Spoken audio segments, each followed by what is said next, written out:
السلام عليكم. ازيكم عاملين ايه؟ يا رب تكونوا بخير. النهارده هنعمل الطرب، لا شوي ولا دخان ولا هتغلبي نفسك بعض النهارده.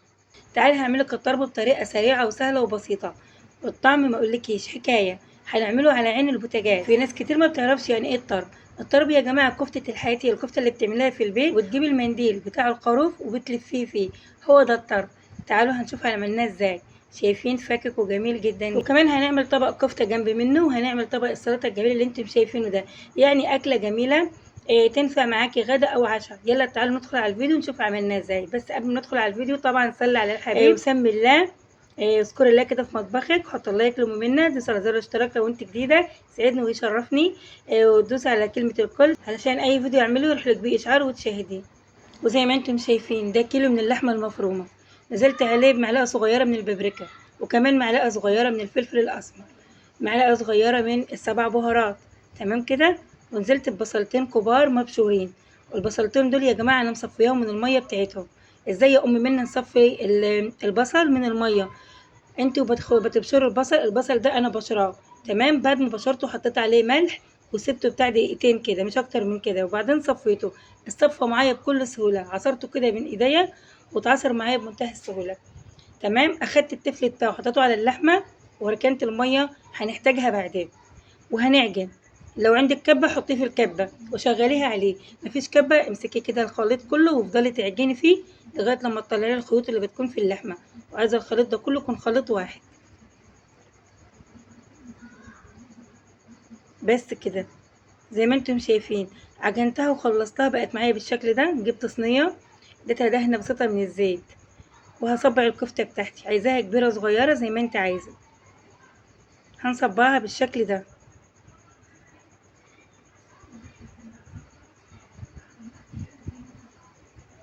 وهعمل صوابع الطرب كبيره، وصوابع الكفته اللي انا هعملها كفته هعملها صغيره.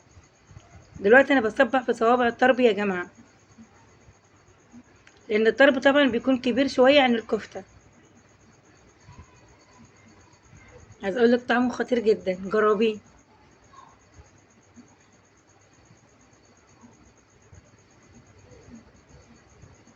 زي ما انتم شايفين كده. حطيت اللايك لو مهمة ولا نسيتي؟ حط اللايك لان اللايك بتاعك هو اللي بيرفع الفيديو. فبالله عليكي او ندخل على الفيديو كده يا امرايا حط لي اللايك. وبس كده، ده هيكون اخر واحد في الطرب اللي احنا بنعمله. بس كده هركن الصينيه دي وهجيب طبق تاني هصبح فيه صوابع الكفته اللي انا هعملها. كفته الحاتي يا جماعه اهو زي ما انتم شايفين. وزي ما قلت لك الصبع عايزاه كبير صغير زي ما انت عايزه. هنا بقى بعد ما صبحت اتنين كده بعدين هجيب معلقه وهصبح فيها. طبعا ببل ايدي من ميه البصل اللي انا مخليها جنبيه، ببل بيها ايدي. جبت معلقه هنا وبعمل تجويفه كده في صابع الكفته، هيديني يعني شكل جميل. وكمان هيطلع الصابع معايا فاكك وجميل. عايزه اقول لكم ان نزلت كمان على اللحمه بنص معلقه من البيكنج باودر. تمام كده. او ممكن الكربونات وزي ما يكون عندك موجود. التجويفه دي بتطلع معاكي صابع الكفته خطير جدا، غير لما تعمليه كده. وخلاص صبعنا الكفتة. هاخد الكفتة دي وهدخلها التلاجة، وهجيب المنديل علشان اقطعه شرايح ويكون جاهز معانا نلف فيه الطرب بتاعي. اهو المنديل يا جماعة للناس اللي ما تعرفوش. شايفينه؟ ده منديل الخروف، بيكون في اول الذبيحة. تجيبيه من عند الجزار وتعملي طرب في البيت، لان طبعا الطرب غالي جدا بره، الكيلو بتاعه غالي. فعلى ايه تعمليه في البيت احسن واوفر بكتير. تمام كده. انا بوريهولك هنا اقول لك هو ده المنديل، لان في ناس كتير ما تعرفش يعني ايه المنديل بتاع الخروف. هجيب بقى سكينه كده وهقطعه شرايح، كل شريحه هلف فيها صابع من صوابع الكفته اللي انا عملتها دي، وهيكون صابع طرب معايا. هقطعه بالشكل ده. هنشيل يا جماعه ايه؟ هنشيل القطع اللي هي السميكه اللي بتكون فيه. اهو قطع الدهن السميكه دي هنشيلها. انا مش هرميها، هاخدها واحطها في حله واسليها على النار. تمام. وهشيلها في التلاجة وهستخدمها معايا في الاكلات بتاعتي. ممكن تحطيها على حواوشي او ممكن تحطيها على كفته لما تيجي تعمليها تاني. ما خلطتهاش مع اللحمه ليه؟ لان اللحمه بتاعتي فيها دهون، يعني جايه من عند الجزار فيها دهون وجاهزه. واقطع كده على هيئه مثلث زي ما انتم شايفين بالشكل ده.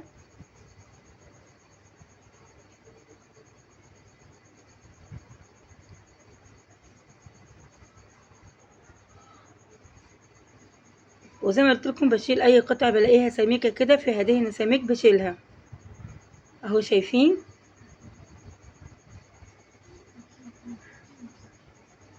اهو بالشكل ده، هيئه مثلث مستطيل، يعني زي ما تيجي التقطيعه معاكي تقطعيه.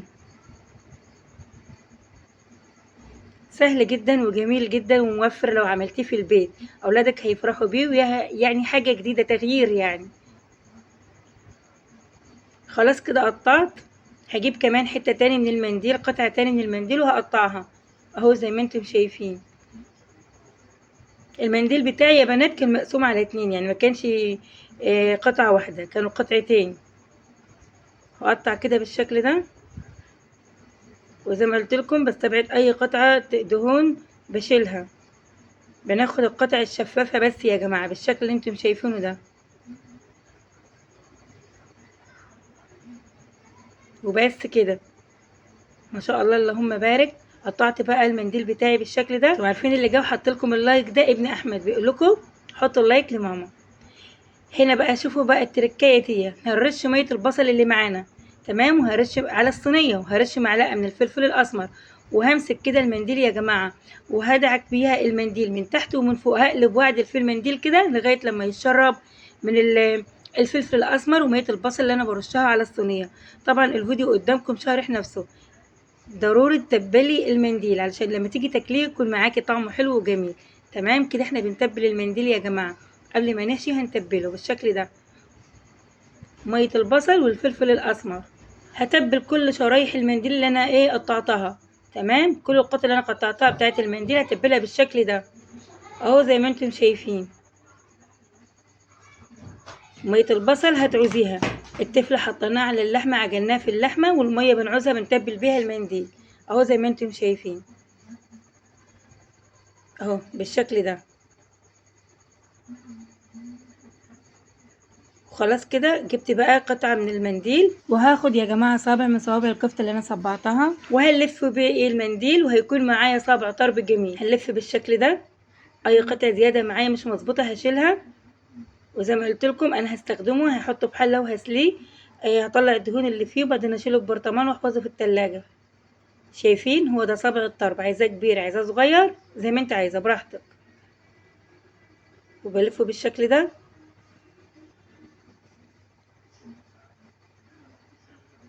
ما شاء الله اللهم بارك. نتكلم بقى شوية عن التسوية. هنا التسوية عندك مليون طريقة وطريقة ممكن تسوي بيها الطرب. ممكن تحطيه في سيخ وتسويه على الشواية، ممكن تحطيه في صينية وتسويه في فرن البوتاجاز، ممكن تحطيه في صينية وتسويه في فرن العيش اللي انت بتخبزي فيها، فرن الغاز. تمام. ممكن تجيب الجريل على النار او طاسة او اي حاجة عندك، صينية تديها دهن الزيت تمام، وتحطيه فيها وهيبقى معاكي زي ما تكوني شوياه على الشواية. وهي الطريقة اللي احنا هنسوي بيها الطرب بتاعنا النهاردة اهو زي ما انتم شايفين، سهل وبسيط مفيهوش اي حاجة صعبة. حطوا اللايك بالله عليكم وشيروا الفيديو. خلاص كده باقي معايا واحد.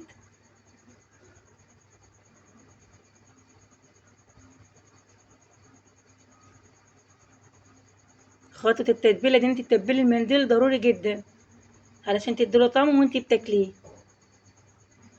وده اخر واحد يا جماعة. وبس كده هجيب بقى طاسة واطلع بيها على النار. شايفين ما شاء الله. حطوا لايك. يلا بينا على البوتاجاز عشان نسوي الطرب بتاعنا. وهي الطريقة دي اللي انا هسوي بيها الطرب النهاردة وهتديني طعم الشوي. شايفين هرص كل الطرب بتاعي في الطاسة كده زي ما انتم شايفين. هينزل بقى كل الدهون اللي بتكون فيه. برضو الدهون دي هاخدها هستخدمها واحطها في برطمان، هفضل اقلب واعدل كده في الصابع لغايه ما ياخد اللون الجميل اللي احنا ما عايزينه، اللي هو لون الشوي اللون الاحمر. تفضلي تقلبي وتعدلي فيه عشان يكون اللون كله موحد.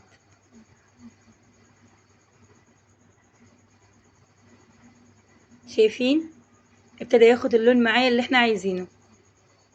ما شاء الله عليه. بعد ما حطيت الصوابع الاولانيين واستووا معايا شويه، نزلت بقيه الطرب يا جماعه تمام، وبقلب واعدل فيه بالشكل اللي انتم شايفينه ده. لا بيفك ولا اي حاجه، ما شاء الله عليه. اخد اللون اللي انتم شايفينه الرائع ده، ما شاء الله عليه، احمر كهرمان، بقى لوز اللوز زي ما انتم شايفين. في صابع فك؟ مفيش اي صابع فك في الطرب بتاعي. ليه؟ لان انا عجن العجينه بتاعته كويس، عجينه اللحمه، وكمان يا جماعه لفيته كويس في المنديل. فضلت اقلب واعدل قدامكم ولا صابع فك مني. اخد اللون الجميل اللي انا عايزاه، ونزل كل الدهون اللي بتكون فيه، ما شاء الله عليه. الناس اللي بتخاف ان هي تاكل الدهون، كل الدهون نزلت اهي قدامكم، ما فيهوش بقى اي دهون. شايفين؟ هنزل بقى بالكفته مكان الطرب بتاعي، وهتاخد اجمل طعم واجمل ريحه. هتكون ريحتها طبعا من الدهون اللي هي بتاعه المنديل اللي نزلت في الطاسه. هتاكلي صوابعك وراها، طعمها هيكون جميل جدا جدا. والله يا جماعه احنا وبناكلها نكهتها كانها مشويه على الفحم. هنا بقى لو عندك فحمايه، بعد ما تخلصي ممكن تحطيهم كده في حله وتولعي الفحمايه، تنزلي عليها بمعلقه من الزيت تولعيها، تمام، وتكفي عليهم الحله تاني يعني كده عشان ياخد ايه طعم البخار وريحه البخار. في اليوم ده بقى كنت عامله صينيه البشاميل اللي نزلت لكم يا جماعه، كنت عاملاها يعني في نفس اليوم اهو زي ما انتم شايفينها. بعمل في الطرب وبعمل في صينيه البشاميل، وكانت أكلة جميلة جدا جدا. جربوها واعملوها زي أم منا كده، هتاكلوا صوابعك وراها. وبعد ما خلصت الطرب نزلت بصوابع الكفتة، وبرضه بنحمرها بنفس الطريقة، واخدت معايا اللون الكهرماني الجميل اللي انتم شايفينه ده، وما شاء الله. وكده بس خلاص خلصنا ما شاء الله زي ما انتم شايفين. اجمل طرب ده ولا ايه يا بنات يا سيدي؟ شايفين شغل مطاعم ده ولا ايه يا ام منى؟ تسلم الايادي يا ما شاء الله. يلا اتفضلوا كلكم، عازمكم عندي يا كل متابعين. هنا بقى زينت الطبق بتاعي كده باللون الاحمر والاخضر، وزي ما بقول لكم في كل فيديوهاتي، العين بتاكل قبل البق، فضروري نهتم باكلنا ونزين اكلنا كده ونخليه يعني جميل ويفتح النفس. ده الكفته ما شاء الله عليها، طريه ومرنه وفكه، وما شاء الله عليها زي الفل. واخدت طعم الطرب يعني كده لما سويتها ورا منه في الطاسه، اخدت طعمه كده، ولما تيجي تاكليها فيها نكهه الشوي. ما شاء الله عليها جميله والله جدا جدا. طرب ولا مش طرب ده يا متعلمين يا بتوع المدارس؟ ايه رايكم فيه؟ ولا شوي ولا دخان، ولا تتعبي ولا تغلبي نفسك في الطاسه وعلى البوتاجاز، وهتسويه في لمح البصل وهتاكلي اجمل طرب. شايفين الجمال؟ ما شاء الله عليه. طبعا اجمل طبق سلطه عملناه جنب منه. هنا هقطعلك صباع واوريكي قد ايه هو مستوي وشاكك وجميل. ما شاء الله عليه. الكفته طريه بتاعتنا روعه، كفته الحياتي لا يعلى عليها، ما شاء الله عليها. شايفين طريه ومرنه قد ايه؟ بوريكي الطراوه اللي فيها. شايفه يا سيدي؟ حط اللايك بقى. وهنا بقى هوريك الطرب، وهو ده الطرب يا جماعه للناس اللي ما تعرفوش، لان في ناس كتير فعلا ما بتعرفش يعني ايه الطرب. هنا بقطع لك صباع وبرده مستوي جميل جدا جدا. وبس كده عملنا اجمل طرب النهارده وفرحنا اولادنا وما كلفناش كتير. سيبك بقى من الاكل الجاهز واعملي اكلك في البيت. هو ده كان الفيديو بتاعي، اتركوا في حفظ الله وامن ورعايته، مع الف سلامه.